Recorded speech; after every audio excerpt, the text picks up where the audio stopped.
Hello students, आपका हमारे YouTube channel पर एक बार फिर से स्वागत है। बात की थी कि न्यूक्लियस जो होता है वो क्या होता है।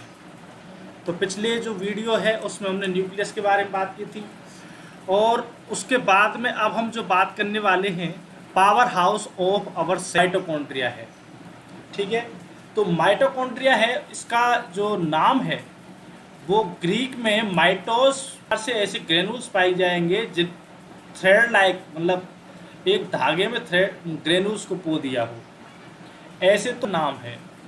Are the centres for the cellular respiration and energy metabolism.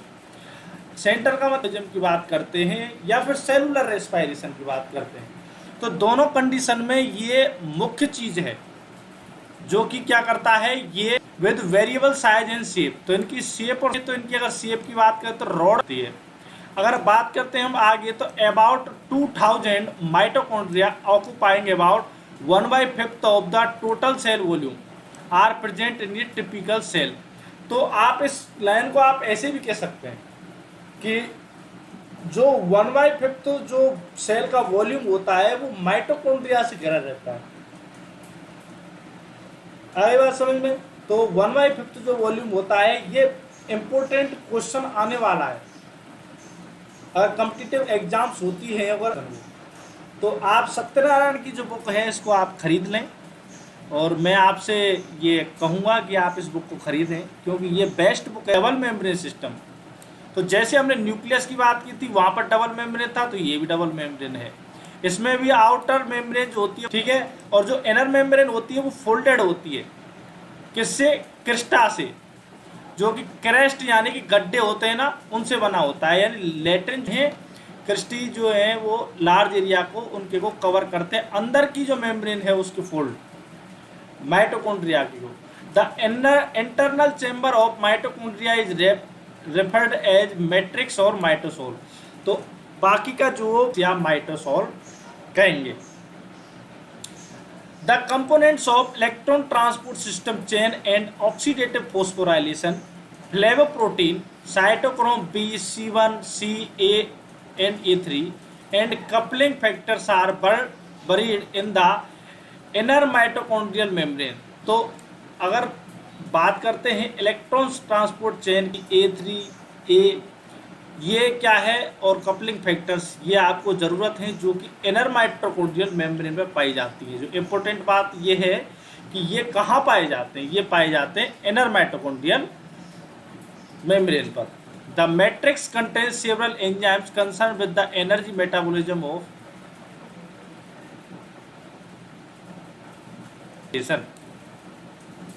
ठीक है। तो ये क्या है, आउटर वाली की बात कर ली है।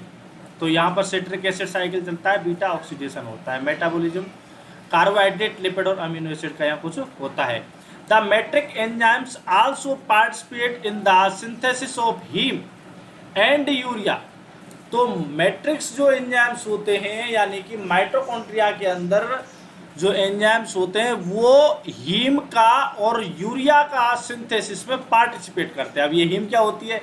हीम होती है हीमोग्लोबिन का पार्ट होता है हीम, तो उसके सिंथेसिस में भी माइटोकॉन्ड्रिया हेल्प करता है, यूरिया में करता है, इनके दोनों के सिंथेसिस में काम करता है। Mitochondria are the principal producers of ATP in the aerobic cells. अगर हम बात करते हैं किस कर सकते हैं तो उसी संदर्भ में एरोबिक सेल, अगर एरोबिक सेल की बात करते हैं तो वहाँ पर प्रिंसिपल मुख्य जो एटीपी का प्रोड्यूसर जो होता है वो माइटोकॉन्ड्रिया होता है। एटीपी जो होती है उसको क्या कहा जाता है? The energy currency generated in mitochondria excel matrix contains a circular double standard DNA, MT DNA कहा जाता है। सर इसमें जो डीएनए पाया जाता है वो कैसा पाया जाता है? वो कैसा होता है? सर्कुलर होता है। आरएनए होता है एंड राइबोसोम्स होते हैं। कहाँ पर होते हैं ये? माइटोकॉन्ड्रियल मैट्रिक्स पर। इन चीज़ों को ध्यान रखें, ये चीज़ें हैं वो कहाँ हैं।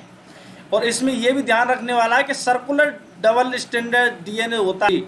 It is estimated that about 10% of the mitochondrial proteins are produced in the mitochondria। तो वो माइटोकॉन्ड्रिया प्रोड्यूस होती है। The structure and functions of mitochondria closely resemble prokaryotic cells। It is hypothesized that mitochondria have evolved from aerobic bacteria. तो ये मतलब hypothesis हो गया और वो माइटोकॉन्ड्रिया बन गया और वो दूसरी जो सेल है उसमें जा करके घुस गया और उससे ये है कि इसका निर्माण हो गया, ये इस वजह से डबल स्टैंडर्ड है, इस वजह से ये सर्कुलर है। मतलब एरोबिक बैक्टीरिया डेवलप ये symbiotic relationship with primordial anaerobic eukaryote cells that ultimately led to में सेल में आया। भाई पहले उन्होंने कहा कि एनारोबिक सेल थी, यूकेरियोट सेल पहले एरोबिक थी, फिर उसमें क्या है भाई साहब, एरोबिक बैक्टीरिया था वो भीतर घुस गया या फिर उसने सिम्बायोटिक रिलेशनशिप बनाया। प्राइमोर्डियल कहा गया है, पहले सबसे पहले हमारे यहाँ माइटोकॉन्ड्रिया बना है। ये कहानी है, मेन बात ये हाइपोथेसिस है। तो आपको माइटोकॉन्ड्रिया कमेंट करते रहें कि माइटोकॉन्ड्रिया में आपको क्या चीज़ समझ में नहीं आई, क्या आप दोबारा समझना चाहते हैं, ठीक है। तो और बताइए मुझे। मैं लौटता हूँ वापस अपने एंडोप्लाज्मिक रेटिकुलम को पढ़ेंगे हम थोड़ा सा 2-3 मिनट के बाद में। चलिए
रेटिकुलम से जो आजकल जो मकान होते हैं उनमें हम सरिया लगाते हैं, तो वो किस लिए लगाते हैं, वो इसलिए लगाते हैं कि मतलब एक जाल सा बन जाए और ये सारी चीज़ें अपनी अपनी जगह पर व्यवस्थित तरीके से रहें। तो ये तो समझाने वाली बात हो गई है। लेकिन अगर हम बात करते हैं एंडोप्लाज्मिक रेटिकुलम की, तो ये नेटवर्क है मेम्ब्रेन्स का और जो कि एनक्लोज कर होता है, स्पेस को घेरे रहता है। This extend through out the cytoplasm constitutes endoplasmic reticulum. Some of these thread-like structures बात की थी वहाँ से लेकर के प्लाज्मा मेम्ब्रेन तक ये एंडोप्लाज्मिक रेटिकुलम जो होती है वो क्या होती है, फैली रहती है। A large portion of the ER is studded with ribosomes to give a granular appearance, which is referred to as rough endoplasmic reticulum. अगर मान के चलो कॉमन बात ये है, अगर आपकी एंडोप्लाज्मिक रेटिकुलम पर क्या पाए जा रहे हैं, राइबोसोम्स, तो इसकी इंपॉर्टेंट पॉइंट है, इसको नोट कर लीजिए। During the process of cell fractionation rough ER is disrupted to form small vesicles known as microsomes. तो ये इसमें बताया है कि किस प्रकार से माइक्रोसोम्स का फॉर्मेशन होता है। जब टूटती है यानी फ्रैक्शनेशन होता है रफ ER, तब जा करके क्या होता है, ये स्मॉल वेसाइकल में चेंज हो जाती है सेल। तो माइक्रोसोम, ये अब नोट करने वाली बात क्या है, ये तो आपको समझ में आएगी कि ये माइक्रोसोम जैसे होते हैं वैसे पाए नहीं जाते, वो तो तभी बनते हैं जब टूटती है रफ ER। अगर हम स्मूथ, अगर एंडोप्लाज्मिक रेटिकुलम ER की बात करते हैं तो डज नॉट कंटेन राइबोसिस या triglyceride, phospholipids, sterols and metabolism of drugs beside supplying calcium +4 cellular function. तो ये हमने एंडोप्लाज्मिक रेटिकुलम को पढ़ लिया है। अगर आप आगे बात करते हैं गोल्जी एपरेटस की बात करते हैं अब हम, तो Golgi apparatus eukaryotic cell contains a unique cluster of membrane vesicles known as dictyosome. तो अगर गोल्जी कॉम्प्लेक्स जो आपस में जुड़ कर के क्या बनाती हैं? गोल्जी एपरेटस या Golgi complex. The newly synthesised proteins are handed over to the Golgi apparatus which catalyse the addition of, तो जो नई जो सिंथेसाइज प्रोटीन्स होती हैं उनको गोल्जी एपरेटस पर भेज दिया जाता है, जो कि कैटलाइज करती हैं और एडिशन करती है कार्बोहाइड्रेट्स का, लिपिड्स का और सल्फेट मोइटीज का, किससे? प्रोटीन से, प्रोटीन के साथ में। भाई इनमें आपस में संबंध बना करके रखती है। दीज केमिकल मॉडिफिकेशन साथ में भेजना पड़ेगा, कार्बोहाइड्रेट या लिपिड या सल्फेट मोइटीज साथ में भेजेंगे, तब वो जा करके एक प्लाज्मा मेम्ब्रेन के अक्रॉस जाएगी। आपसे सैंडविच मॉडल की भी बात की थी, फिर सैंडविच मॉडल की बात की थी, वहाँ पर भी हमने कहा था आपसे कि बीच बीच में कुछ जो प्रोटीन्स होती है वो धसी हुई रहती हैं, ठीक है। तो वो धसी क्या है एक्चुअली, वो जो है ना, are enclose in membrane vesicles of Golgi apparatus and secreted from the cell after the appropriate signals. The digestive enzymes of pancreas are produce in the fashion. Golgi apparatus are also involve in the membrane peroxisomes और lysosome. तो Golgi जो complex या Golgi apparatus होता है उससे lysosome और peroxisome का formation होता है। तो ये हमने बात कर ली है आपसे गोल्जी एपरेटस या गोल्जी कॉम्प्लेक्स के बारे में। अब हम बात करते हैं स्टूडेंट्स आपसे लाइसोसोम्स के बारे में बात करते हैं। तो lysosomes are spherical vesicles enabled by a single membrane line digestion of cellular substances namely proteins, lipids, carbohydrates and nucleic acid. तो जो डाइजेशन है सेल में वो कौन करता है? लाइसोसोम करता है। किसका? प्रोटीन, लिपिड, कार्बोहाइड्रेट और न्यूक्लिक एसिड्स का, जो कुछ भी है। Lysosomal enzyme in brackets alpha glucosidase glycogen के लिए, कैथेप्सिन्स प्रोटीन्स के लिए, लाइपेजेज लिपिड्स के लिए, राइबोन्यूक्लियोजेज आरएनए के लिए। तो ये लाइसोसोमल एंजाइम्स हैं। The lysosomal enzymes are responsible for the lysosome usually by diffusion for reutilization by the cell. Sometimes, however, certain residual products rich in lipids and proteins, collectively known as lipofuscin, accumulate in the cell. Products होते हैं cell में जो कि lipid और protein से rich होते हैं, उनको हम लाइपोफुसिन कहते हैं। वो क्या है? सेल में एक्यूमुलेट हुए रहते हैं। Lipofuscin is the age pigment और वियर और tear pigment which has been implicated in ageing process. तो इसको एज पिगमेंट है। अगर एज पिगमेंट की बात आएगी, रेजिडुअल प्रोडक्ट्स की वजह से बना है, उसमें लिपिड्स और प्रोटीन ज़्यादा है, ये लिखेंगे आप। एज द सेल डाइज, जब सेल मर जाती है तो द लाइसोसोम रप्चर, लाइसोसोम भी रप्चर हो जाते हैं। Release hydrolytic enzyme that result in postmortem autolysis. तो पोस्टमार्टम यानी डाई होने के बाद में जो ऑटोलाइसिस होता है, सेल्स आपस में ख़त्म होने लग जाती हैं, जो शरीर है वो नीला नीला पड़ने लग जाता है, तो वो लाइसोसोम्स की वजह से है, क्योंकि वो भी रप्चर होता है तो उसमें से हाइड्रोलाइटिक एंजाइम्स जो हैं निकलते हैं। The digestive enzymes of cellular compounds are confined to the lysosome in the best interest of the cell.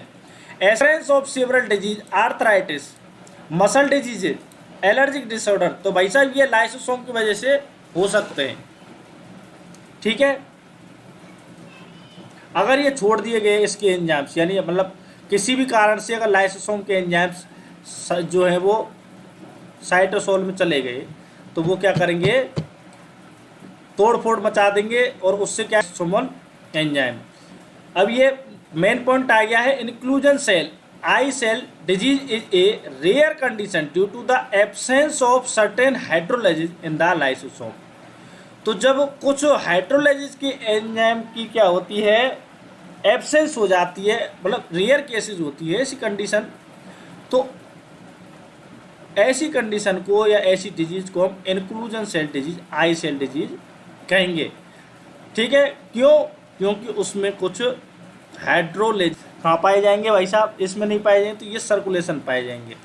I cell disease is due to a defect in protein targeting जब as the enzyme can not reach lysosome. तो ये protein defect in protein targeting की कमी के कारण से ये आई cell disease होती है। तो आई सेल डिजीज आपने नया नाम सुना है, इसको ध्यान रखें। लाइसोसोम से ये डिजीज हो रही है। उसका भी कारण है प्रोटीन टारगेटिंग जो है वो कम होने के कारण ये आई सेल डिजीज होती है। अब आगे हम बात करते हैं पैरोक्सिसोम्स। पैरोक्सिसोम जो है उनको माइक्रोबॉडीज भी कहा जाता है, are single membrane uni catalase. तो पैरोक्सिसोम में क्या होते हैं, कैटालेज एंजाइम होते हैं। Catalase protects the cell from the toxic effect of H2O2 by converting it to H2O and O2। देखिए क्या इंपॉर्टेंट बात कही है इन्होंने कि जो कैटालेज जो होता है पैरोक्सिसोम से जो क्या रखता है, पैरोक्सिसोम रखता है इस एंजाइम को। उसका काम ये है कि जो आपके अंदर टॉक्सिसिटी बन रही है, आप कोल्ड ड्रिंक पी रहे हैं, आप कुछ भी खा रहे हैं, बीड़ी गुटखा तम्बाकू, तो अब क्या है आपकी बॉडी के प्लस O2 में तोड़ देगा। Peroxisome are also involved in the oxidation of long chain fatty acid। अगर कार्बन 18 से लंबे अगर फैटी एसिड्स हैं तो उनके ऑक्सीडेशन का काम भी पैरोक्सिसोम करता है। And synthesis of plasmalogens and glycolipids. तो ग्लाइकोलिपिड और प्लाज्मालोजेंस जो है उनका सिंथेसिस कौन करता है, पैरोक्सिसोम करता है। Plants contain glyoxysome, a specialized type of plants में ग्लाइकोसिसोम होता है जो कि पैरोक्सिसोम का एक प्रकार होता है, which are involve in the glycolate pathway. तो ग्लाइकोसिसोम कहाँ कहा जाता है, प्लांट्स में कहा जाता है। अब इसका एक डिसऑर्डर पढ़ लेते हैं, हर जो ऑर्गेनेल है उसका हम डिसऑर्डर पढ़ रहे हैं तो इसका भी पढ़ लो भाई साहब। Enzyme activity of peroxisome, the biochemical abnormality associated with PBDs include increase level of very long chain fatty acids C24 and C26। तो इनका ज़्यादा इंक्रीज हो जाता है लेवल C24 C26 का फैटी एसिड्स का, लंबे चेन्स का, तो ये डिजीज होती है, रेयर केसेस में होती है। Decrease concentration of plasmalogens form of PBD is Zellweger syndrome. तो इसका जो अगर ये ज़्यादा सीवर हो जाता है तो ये डिजीज हो जाती है जिसका नाम है जेलविगर सिंड्रोम। एक condition characterise by the absence of functional peroxisome. इसमें देखिए अब ये जो सीवर कंडीशन होती है ना पीबीडीज की, तो उसमें क्या होता है कि जो पैरोक्सिसोम होते हैं वो काम करना बंद कर देते हैं। तो ये क्या है, जेलवेगर सिंड्रोम।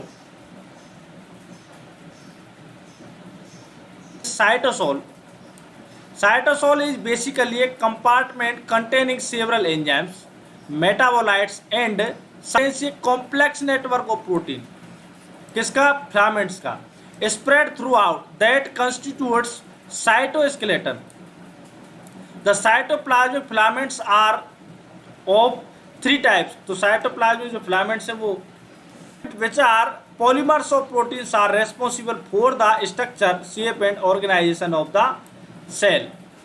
तो फिलामेंट्स होते हैं वो पॉलीमर्स होते हैं प्रोटीन के, जो कि स्ट्रक्चर, शेप और ऑर्गेनाइजेशन में सेल की में हेल्प करते हैं। आगे बात समझ में, इंटीग्रेशन ऑफ सेलुलर फंक्शंस। तो ये आपस में काम करते हैं, किस प्रकार से काम करते हैं, उसका इंटीग्रेशन क्या होता है उनके कार्यों का, वो ये है। तो ये हम आगे पढ़ेंगे, चलो अभी पढ़ लेते हैं, फिर उसके बाद में ये चैप्टर खत्म होने वाला है। The eukaryote cell perform a wide range of complex reactions function to maintain tissue for the ultimate wellbeing of the whole organism. For this purpose, the various intracellular process and biochemical reactions are tightly controlled and integrated. Division of a cell into 2 daughter cells is good example of the orderly occurrence of an integrated series of cellular reactions। अब apoptosis क्या होता है इसको समझते हैं। Apoptosis is the program cell death. ये क्या है, प्रोग्राम सेल डेथ है, या कहेंगे हम सेल सुसाइड है। दिस अकर मुझसे काम नहीं होगा तो ये क्या है, सेल सुसाइड कर लेती है या फिर प्रोग्राम सेल डेथ कर लेती है, जिसे हम एपोप्टोसिस कहते हैं। ये स्टूडेंट्स एग्जाम में आ सकता है, ठीक है। ये आपके जो अगर हम बात करते हैं पैथोलॉजी तो वहाँ भी पढ़ते हैं apoptosis. Apoptosis may be regarded as natural cell death and it differs from the cell death caused by injury due to radiation, anoxia, etc. Programmed cell death is a highly regulated process तो accidentally जो cell injured होती हैं उनसे अलग है, ये तो natural cell death भी कह सकते हैं हम इसको, ठीक है। जो अगर बात करते हैं हम जो इंजरी से होती हैं जैसे रेडिएशन, एनोक्सिया एक्सेट्रा से, तो ये इन सेल डेथ के अलावा ये जो पधार रही हैं वो सेल्स। तो स्टूडेंट्स, हमने आपसे बायोमोलिकुल्स और सेल्स जो है उसके बारे में हमने बात की। अगला जो हमारा दूसरा चैप्टर है वो है कार्बोहाइड्रेट, उसको हम बाद में स्टार्ट करेंगे अगली वीडियो से। तो अगर आपने हमारे यूट्यूब चैनल को अभी तक सब्सक्राइब नहीं किया है तो इसे सब्सक्राइब कर लें, वीडियो को लाइक करें, कमेंट करें।